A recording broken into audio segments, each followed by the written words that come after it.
Hey everyone, welcome back. And if this is your first time here, you are very welcome.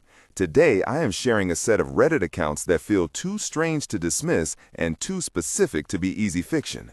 And if you like peeled back corners of everyday life turning into something unexplainable, stick around because the first one will make you check the locks twice tonight.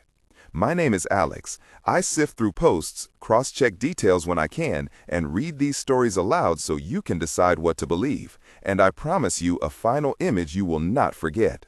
I will be reading the original words with some light editing for clarity, but nothing that changes the moments people lived, because often the smallest sensory detail is the one that proves something truly happened. If you like this kind of content, consider subscribing. It helps the channel a lot, and I pick reader submissions from the comments to feature in future videos. A quick heads up, some stories contain disturbing moments and mention of injuries or psychological strain, so take care if that is a trigger for you. Now let us dive into the first story, a quiet house at the edge of town, a babysitter who heard counting through the walls, and a discovery that refused to make sense.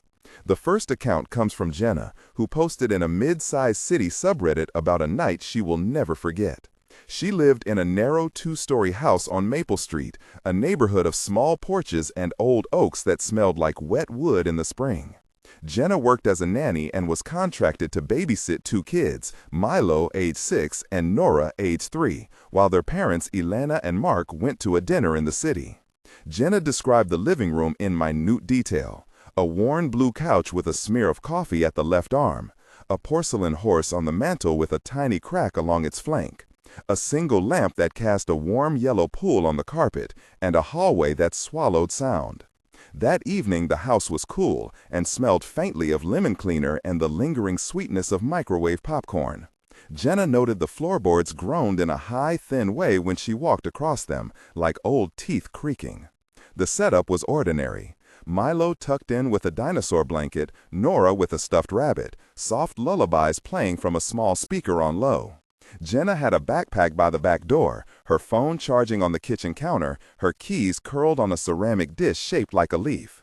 She texted Elena once, a casual update with a photo of the kids asleep, and got a thumbs-up emoji in reply. The sense of routine was heavy and comforting. The first sensory detail that broke normality was a sound through the wall around midnight, a soft counting voice that was neither child nor adult. Jenna wrote, "I thought it was the television next door, but the rhythm matched the house itself, the creak between the kitchen and the hall. She felt the hairs on her arms lift, tasted suddenly metallic, like pennies from nerves, and smelled nothing but the lemon spray, yet the air felt colder in the hallway. She described seeing a shadow cross the living room wall, not a person, but a darker wash, as if someone had dragged a rag over paint. When she went to the hall to check, the floor under her bare feet was cool and slightly damp, and the wallpaper had tiny ridges you could feel with your fingertips." This part of Jenna's retelling contains a measured direct dialogue with her friend Carlos, who was on chat that night, and I am keeping the exchanges because they are the spine of what happened. The chat went like this. Jenna typed, "Hey, I think I heard counting in the house." Carlos replied, "Are you sure it is not the TV?" Jenna wrote, "No, I am sure, and my stomach just dropped." Carlos said, "Stay calm. Did you check the windows?" Jenna answered, "I walked the hall and felt a draft, but the windows are shut." Carlos asked, "Are the kids okay?" Jenna said, "They are asleep and look peaceful." Carlos urged, "Call Elena." Jenna replied, "I texted, she is in the city but has not replied." Carlos said, "Go to the kids first." Jenna typed, "I am trying, the voice is back, and it said 1. Carlos typed, "What did it sound like?"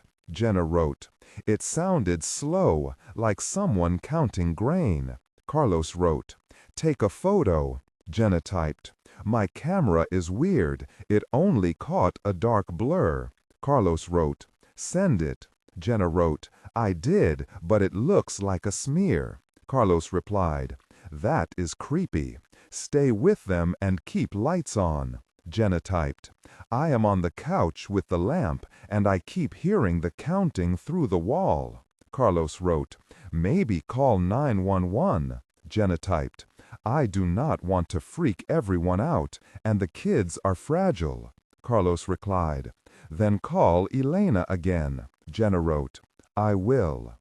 That sequence had a raw immediacy, and she later posted an image, low light, grainy, a dark vertical smear near the mantel where she said the counting felt loudest. The poster included names of neighbors. Mark and Elena were the parents, Milo and Nora the children, Carlos the friend who kept a chat line open, Lisa the neighbor next door who later knocked, Officer Hayes who responded, Dr. Morgan the pediatrician who checked the kids, Tom the landlord who arrived with keys, and Priya a co-worker who later comforted Jenna. These names appear at separate moments as actions and reactions anchor the story. In the first real scare Jenna described, which I will unfold with sensory detail, the counting stopped and then a different sound came. A soft scraping like a fingernail along glass. She wrote that her palms felt clammy, her pulse like a small drum in her neck, and the lamplight seemed to shrink while the shadows grew thicker at the corners. The smell shifted briefly to something sour like old milk. Jenna said the rabbit in Nora's arms twitched, though the toddler did not, a tiny motion that made the hair on the back of Jenna's neck stand up. She went to the window and saw nothing but the porch light and rain-slicked pavement reflecting orange from a distant street lamp. Then the voice counted again, and it was closer, precise, and contentless. I will detail the immediate exchanges she had after this, because they show choices and panic in real time. Jenna texted Elena, "Please call or tell me to call someone." Elena replied, "Sorry, I have spotty service. I am on a bus." Jenna wrote, "The house is making counting noises and there is a smell like sour milk." Elena replied, "Stay calm. I am on my way." Jenna typed, "How long?" Elena wrote, "I will call the cab now." While waiting, Jenna described feeling a tremor in the wallpaper like a faint heartbeat, seeing a tiny wet smear on the porcelain horse, hearing a soft chitter against the window, and touching a raindrop that seemed to glisten in the lamplight though the window was dry. Those sensory details anchor the impossible in a lived room, and they make the reaction of the secondary characters meaningful when they arrive. The night escalated when Lisa, the neighbor, knocked and walked in without ceremony, dripping umbrella water on the floor. She smelled of soap and exhaust, carried a bright lantern that threw a hard cone of light across the living room. Jenna breathed out. The lamplight warmed her face, and Lisa immediately asked, "What is going on?" Jenna said, "There is counting in the walls." Lisa said, "That is creepy. Do you want me to stay?" Jenna replied, "Yes, please stay." Lisa said, "Are the kids okay?" Jenna answered, "They are asleep, but the rabbit twitched." Lisa said, "Maybe it is an animal." Jenna wrote, "It feels wrong, like someone inside the house." Lisa asked, "Do you want me to call someone?" Jenna said, "Not yet." Officer Hayes arrived soon after, his uniform smelling faintly of coffee and rain, shoes making dull thuds on the porch boards. He was careful and slow, asking Jenna to repeat what she heard and looking at the room with a methodical patience. His questions produced the kind of procedural details that later mattered in the record. He asked, "When did it start?" Jenna answered, "Around midnight." Officer Hayes said, "Did you touch anything?" Jenna replied, "Only the rabbit." Officer Hayes said, "Did you see signs of forced entry?" Jenna answered, "No." Officer Hayes said, "We'll sweep the house." The sweep included taking photos, bagging objects with white gloves, and logging items on a paper form that Jenna watched to be signed. I am including a brief technical description here because Jenna noted it with clarity and because this type of detail is required when authorities are involved. Officer Hayes described photographing the mantle from 3 angles, using a flashlight at low angle to reveal impressions in the wallpaper, placing the porcelain horse into an evidence bag labeled with time and initials, and submitting digital images to Central Dispatch. Chain of custody was recorded with timestamps and signatures and a preliminary report filed. Those details are important because they make the account feel anchored in procedural reality. The officers found nothing outwardly criminal, no footprints in the soft carpet, no open windows, but a technician named Tom used a thermal camera and detected a faint cool spot in the wall near the fireplace, a shadow of temperature that made Jenna say, "I felt it by my hand." The lack of physical entry made everyone uneasy. The partial climax of the first story arrived when Jenna decided to check the attic because the counting seemed to be coming from above. She described climbing with bare feet on a ladder that smelled like old sawdust, each rung groaning under weight, hands sticky with sweat from the lamp, the attic door heavy and reluctant. Inside the attic, she recalled the smell of dry wood and dust that tasted like static on the back of the tongue, the air thin and cool on the skin. Jenna said she found footprints in the dust that were too small and widely spaced, and that led to a trunk in the far corner. At the trunk, she felt something press against the back of her leg, and a whisper that was the counting, but slower, almost deliberate. She opened the trunk and found a box of old toys, a cracked music box, a stack of letters tied with string, and a small note that simply said, "We count to keep track." She felt nausea and the taste of iron in her mouth. In the frantic dialogue that followed, Jenna called Carlos. Carlos asked, "Are you okay?" Jenna said, "There are marks and a note." Carlos replied, "Call the police again." Jenna typed, "I did, and they are here." Officer Hayes said, "We will take the letters for analysis." Jenna asked, "Will they tell me what they find?" Officer Hayes replied, "For now, we log evidence, and if needed, we call in the county unit." The county unit would later involve Dr. Morgan as a behavioral consultant who reviewed the letters and suggested they might be part of a ritual practice or a form of obsessive keeping. That report included a few technical phrases about pattern recognition and potential psychographic markers that sounded clinical in the otherwise domestic scene. The immediate decision Jenna made to leave the house with the kids that night changed everything. She bundled Milo and Nora into the car, their breath warm and steady against her neck, their small bodies smelling of milk and detergent. Elena and Mark returned in a cab looking raw and exhausted, and Elena wrapped Jenna in a hug that smelled of perfume and city rain and relief. Jenna decided to stay at Lisa's for the night, and the counting stopped when the house was empty. We pause briefly here, and I want to make a request of you in the comments. If this gave you chills, you are not alone. And if you feel skeptical, that is fair, because online stories can be unreliable. But many posters here gave specifics that are strangely verifiable. Tell me in the comments which moment hit you the hardest. Write a counting, or a trunk, or a note so I can see what scene resonated.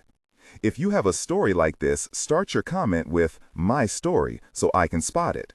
And if you are worried about identifying details, you can blur location and names.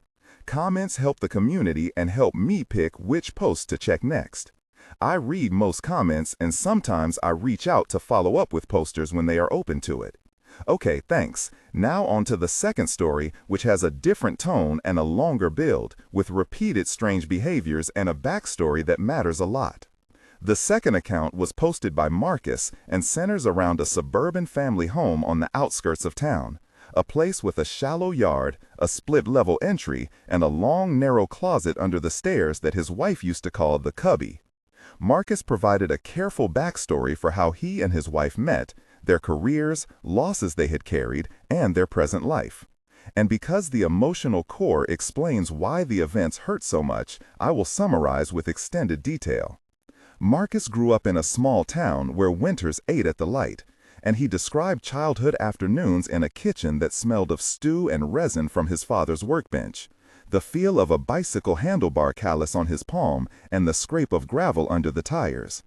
As a teenager, he studied mechanical engineering, drawn to the quiet authority of machines, the smell of oil and hot metal that felt like order. Paragraph 2 of his background reflected a formative loss, his mother dying when he was 22, which bent his view of safety. He remembers the hospital anesthetic sting and the sound of a heart monitor slowing to a flat tone, the small blue hospital bracelet that wouldn't fit his wrist later, and the sudden cold of a house without her laugh. Paragraph 3 moved to adulthood, how he met Erica in a university lab, her hands always stained with paint rather than grease, the sound of her laugh as sharp as glass, and their early years filled with small rituals like Sunday pancakes and Sunday movies. Paragraph 4 described their present. Marcus, a mid-level engineer with a steady job, Erica, a school librarian who smelled of paper and tea, 2 cats named Pepper and Scout, a child they lost in a miscarriage, which left both of them fragile and watchful. That loss, Marcus wrote, made them hypersensitive to small changes in the house. A creak that once would have been shrug-worthy now felt like an alarm. The backstory runs about 950 characters and gives context to slow anxieties that later colored every strange behavior. The second story is an accumulation of small wrongnesses over weeks. Marcus noticed first that Erica would smile in a way that did not match the rest of her face, a slow tilt that left her eyes distant. He described a dinner where she laughed at a joke he did not tell and then stared at the closet under the stairs as if listening. He mentioned prints of soil on a hallway runner, tiny feet marks that did not match their cats, and a ceramic figurine moved from the mantel to the pantry. There were closed-door conversations she avoided having and a whispering habit of counting the steps to their bedroom each night. Over time, Marcus asked questions and got deflections. A dialogue between Marcus and Erica shows how denial and fear played out at home. Marcus asked, "Do you remember moving that figurine?" Erica said, "No, I thought I put it on the mantel." Marcus said, "There are footprints and you are smiling weird." Erica replied, "I am tired, Marcus." Marcus asked, "Are you seeing someone else?" Erica said, "No, why would you say that?" Marcus said, "Because you sit at the closet and hum." Erica replied, "It is a song I learned." Marcus said, "When did you start counting at night?" Erica answered, "I do not know." Marcus said, "You are scaring me." Erica replied, "I am not trying to." The exchanges continued with friends involved. Mark texted Marcus, "That is creepy, man." Tom, the landlord, checked the locks and said, "Nothing is forced." Priya suggested a therapist and left a list of names. Lisa from down the street brought over soup and said, "Maybe it is stress." Those named people reacted concretely, and their interventions shaped the sense of mounting dread. There are several important sensory scenes in this part. Marcus noted, the closet smelled faintly of iron and basements after rain. The carpet there felt slightly damp underfoot. The light in the hall turned a greenish hue when the evening lamp met the window. The rustle of paper sounded behind the door, though nothing was visible. He felt a static prickling along his scalp, and he tasted copper when he opened the door. He described a series of late-night awakenings to the sound of glass clicking like a tongue against teeth, the cat staring fixedly at the stairwell with hair held in alert, and the television volume drifting up and down without command. Each sensory detail built a case for something not mechanical, something directed. As the weeks passed, the behavior escalated into moments of overt confrontation. Marcus decided to set up a camera in the hall to catch whatever was there. He described unboxing a camera that smelled of plastic and warm battery, the lens tiny and black like an eye, mounting it with a screwdriver that left a faint metallic tang on his fingers. The camera recorded a sequence that they watched the next morning with trembling hands. In the footage, Erica walked to the closet, opened it, and stood with her face turned away from the lens for almost 3 minutes. During that time, her shoulders rose and fell as if she were speaking quietly, her lips moving with no audible voice on the audio track. Then she began to count in a whisper, and the camera picked up a faint rhythm like the tick of a distant clock. In the footage, she wrote numbers on the inside wall of the closet with a finger, and the marks were faint but visible like chalk lines. Marcus rewound the clip and slowed it frame by frame, and that is when he noticed a second shadow behind Erica, a darker shape that moved in a way she did not, as if it breathed with a different rhythm. The presence did not show fully on the video, only as a negative space where the air seemed thicker. He sent the clip to Carlos, who said, "That does not look normal," and to Officer Hayes, who said, "We need to take this seriously and file a report." The officer arranged for a formal sweep and for collection of the camera file as evidence. There are 3 separate slow tension moments I need to unpack because they are crucial and must be lingered on. The first slowed moment came the night Marcus watched the footage and their living room turned into a small dark theater, the lamp a circle of safety. He held the camera in both hands, the plastic warm and oddly alive, the image on his phone grainy, and he felt as if the house exhaled with the playback. The second slowed moment occurred when he confronted Erica about the footage the next afternoon. The house smelled faintly of lemon cleaner again, their voices sharp against the quiet, and there was a physical distance between them that felt like glass. Marcus asked, "Why did you write on the closet?" Erica answered, "I do not remember." Marcus said, "You are whispering numbers." Erica said, "I do not know why I would do that." Marcus asked, "Do you feel safe here?" Erica answered, "Sometimes I do not." Marcus said, "What does that mean?" Erica said, "I wake and the hallway is wrong."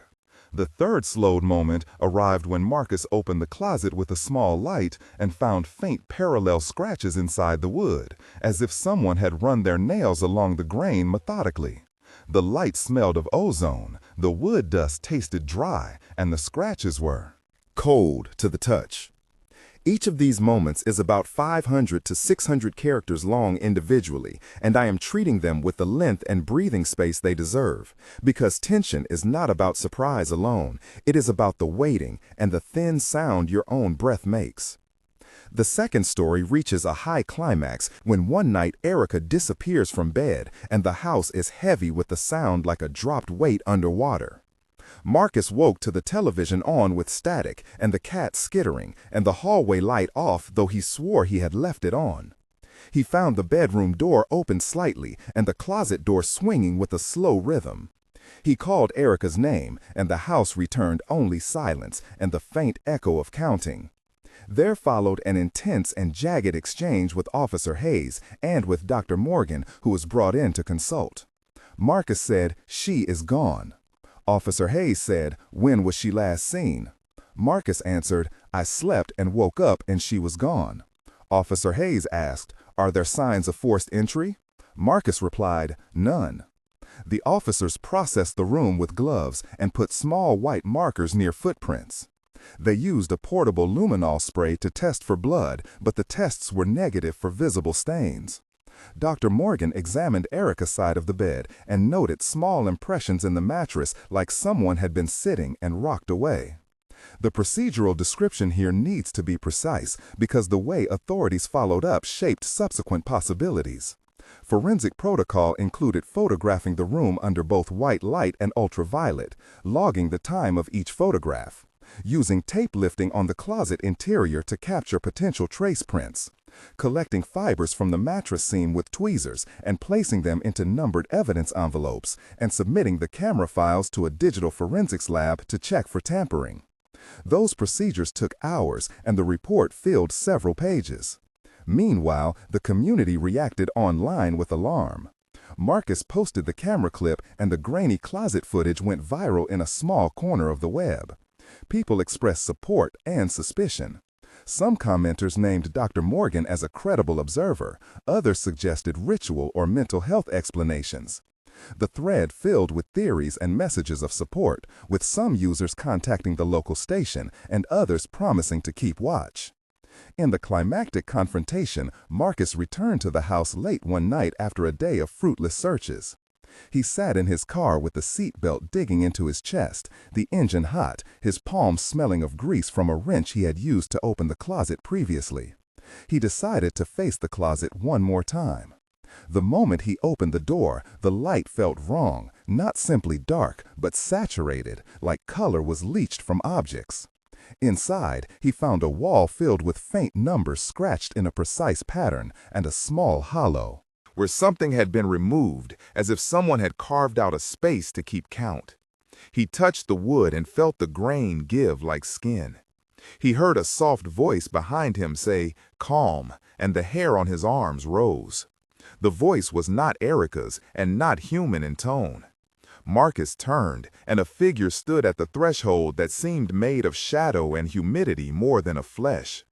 He described breath that smelled of old books and rain, eyes that reflected the lamp as dull coins, and a presence that did not move like muscle, but like water.